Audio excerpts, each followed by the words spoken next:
The only people who don't want to disclose the truth are people with something to hide. Well, listen, let me ask you this. Do you agree with Sheriff Joe's use of a posse, like the cold case posse? What do you think about that? Well, I agree with him establishing a posse, and I wished every sheriff in the country would follow suit. Yeah. This utilization from a sheriff to use volunteers in such a manner is absolutely brilliant. It provides a terrific and much needed service. It's free, and so most of the search and rescue squads in Arizona are posses, and some people don't like to call it that, but that's what they are. They're volunteers. Anytime you have citizens volunteering and helping the sheriff, that is a posse. And quite honestly, I hate to say the M word because people really don't like that sometimes, but I don't care. I'm not politically correct, and neither are you. Right. It's a militia concept. Yeah. And a posse is a militia, and a militia is a posse. Yeah, and the militia is a constitutional word. Of course, it is. And it's there, and it's mentioned in the Second Amendment as well as Article 1, Section 8 of the Constitution and the Bill of Rights.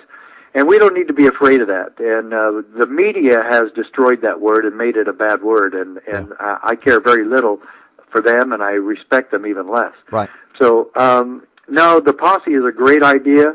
Sheriff Arpaio is a terrific example for all sheriffs across the country to do the same, and they very well should. I agree. Sheriff Mack, let me ask you, what is your opinion, what's your assessment of the birth certificate investigation being conducted by Mike Zullo, Cold Case Posse, at the direction of Sheriff Arpaio? You heard Zullo's presentation, both the general and the specific criminal investigation evidence. What do you think about all that? Well, I'll tell you, I have a unique perspective on that because the posse that actually went to Joe, I should call him Sheriff Arpaio, the posse that went to Sheriff Arpaio to ask him to conduct this investigation in the first place actually contacted me first. At the time, I was living in Texas. I had moved over there for just a couple of years, and they called me at my office there, and they told me they wanted me to investigate it. I told them I wouldn't have time to do it pro bono, and that it would be pretty expensive. I said that would be a full-time thing. I said I wouldn't mind trying it, but I said I don't believe it's a real issue, and I don't think it's going to go anywhere. They said, well, we plan to ask Sheriff Arpaio to conduct an investigation on it too. Well, having kept in touch with Sheriff Arpaio over the years, as we have done, he and I have talked about this, and we both have called it a non-issue. That we kind of scoffed at the birther movement across the country. And, you know, I told the caller, I told the Tea Party head from the Phoenix area that called me, I said, hey, he's not going to do it. Joe is not going to do that investigation. And because I know how he feels about the issue. Well, Joe kind of surprised me that he said he would take it, but Joe did take it just so he could appease the Tea Partiers that asked him to do this. You know, there's 150, 200 people of his constituents that said, look, we have legitimate evidence, and we are concerned about this, and we want it properly investigated. So Joe said, okay, I'll investigate it, and he gets a posse member, a very professional and qualified detective and investigator by the name of Mike Zullo, who is a member of his posse, to do this investigation for free. And I've always said that, of course, Mr. Obama does not qualify for a full-time deputy, so they assigned it to the posse. Right. So anyway, but Zullo is as good an investigator as you'll find anywhere in the country, and I don't care where you look. And so he did this, though, basically just to get the Tea Party groups off his back. Right. He intended to prove that the birth certificate was authentic and dismiss it. Get this issue over with, and let's get on to other things. And then the investigation turned up just the opposite, that indeed the investigation proved the birth certificate released by the White House was a fraud and a fake. Yeah, and a lie. Yeah, it's a lie. It's a lie. Yeah, it's a fabricated document, an absolute lie. Yeah. Now I'll tell you this too, but I believe that Barack Obama will use the same excuse. he's used all along. First, he'll blame President Bush. Yeah, exactly. And then he'll say, but I didn't know about it. Right. So I think he's going to have a little bit of a hard time with those two excuses on this particular issue. Yeah, I agree. And I understand the concept of plausible deniability, but it's going to be hard on this one. Let's see. Yeah. Let's see. Who told them to release the birth certificate, and where'd they get it, Mr. President? That's right. And the other question is, who fabricated this forgery? I mean, that's a felony. That's a federal offense. Somebody needs to go to prison. And then the next question, and the most important question is, okay, so you didn't know about it. And so now give us the real one. I mean, show us the microfilm. This one you have to know he knew. Yes, he knew this time. Yes. I mean, but whoever, after you look, and I've seen Mike's presentation, Detective Zulo's presentation a couple of times now. Whoever did it was someone who is, I would say, quite young. Yeah. And the reason is because they don't know what typewriters did back in the early 60s. That's right. That's a huge piece of the evidence. You're absolutely right. Yeah. They got a computer specialist to do it today. Right. And he did the 9 layers to make it look very good in some ways, but they failed in 2 huge ways. And the biggest one, I would say, is that they did not use the same type of font or typewriter font that was used back in 1961 or 62, whenever this document was supposed to have been made, right, or originated.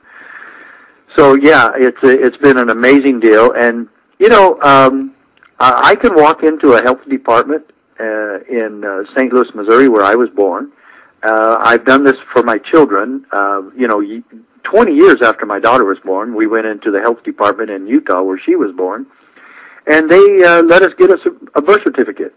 You try to do that in Hawaii on the president, and you're met with, like, wow, this is not just stonewalling, this is huge cover-up. I mean, the hospital people are very antagonistic.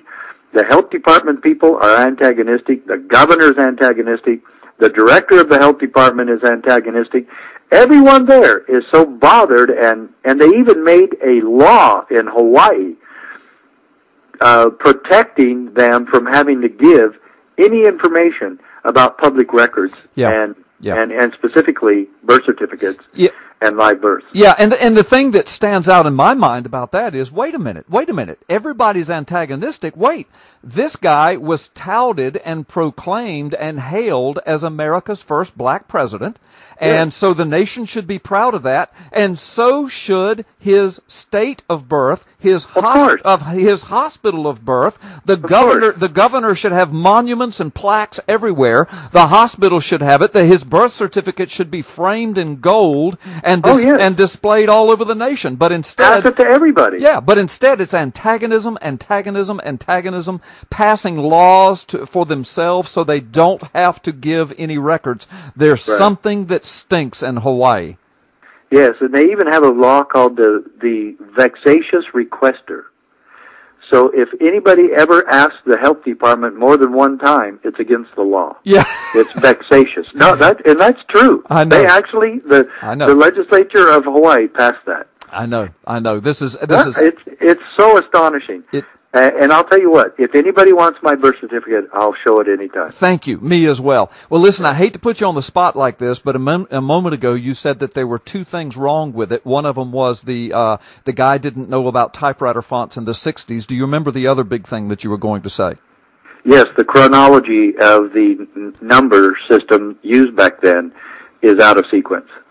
Yes, and Mike Zulo goes to great lengths giving all of the details and intricacies, and they've actually interviewed some people who used to work for the Department of Health and Safety out there. So, okay.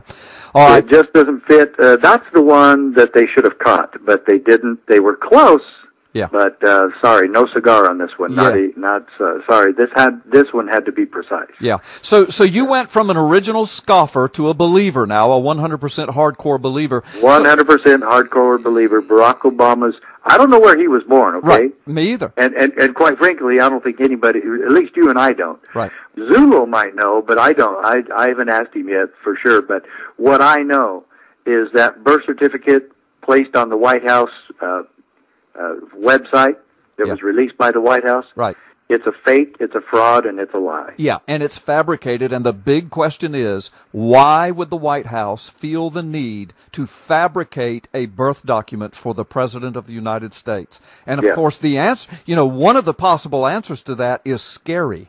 And that is because he has no American birth certificate. That's a possible answer. That may not be the answer, but that is a possibility. Or they just lost the original Hawaii one, and they can't find it, and so they wanted to put this at rest, so they fabricated it anyway. Right, and it could be something as relatively innocent as that. But the problem is they chose to break federal laws to clean it up, and so we've got a mess. So the bottom line, I'm going to wrap this interview up, but the bottom line is this thing needs to be moved to a congressional hearing, a congressional investigation, because in this investigation, I also know that they have uncovered all manner of problems with his selective service records. There's a lot of mystery surrounding his Social Security number. I mean, Congress needs to look into this because it could be, Sheriff Mack, it could be that the man that's the commander-in-chief, who's led us into wars, who has, put SEAL Team 6 in harm's way, who bumfuzzled the Benghazi embassy situation, it could be that the man is not even a U.S. citizen. Congress must investigate this. The Constitution demands that they look into this. Absolutely, and I totally agree with you, and it could be done quite expeditiously. Yes. And it really doesn't need to take that much time, but it needs to be done, and the law needs to be respected. And my sincere belief is that he went to these great lengths because he was not born in America. But again, that is my personal opinion. I don't know that, but this must be answered by Congress. Yes, it must be. Thank you. Sheriff Mack, thank you so much for spending time with us on PP Simmons Radio. The only people who don't want to disclose the truth are people with something to hide.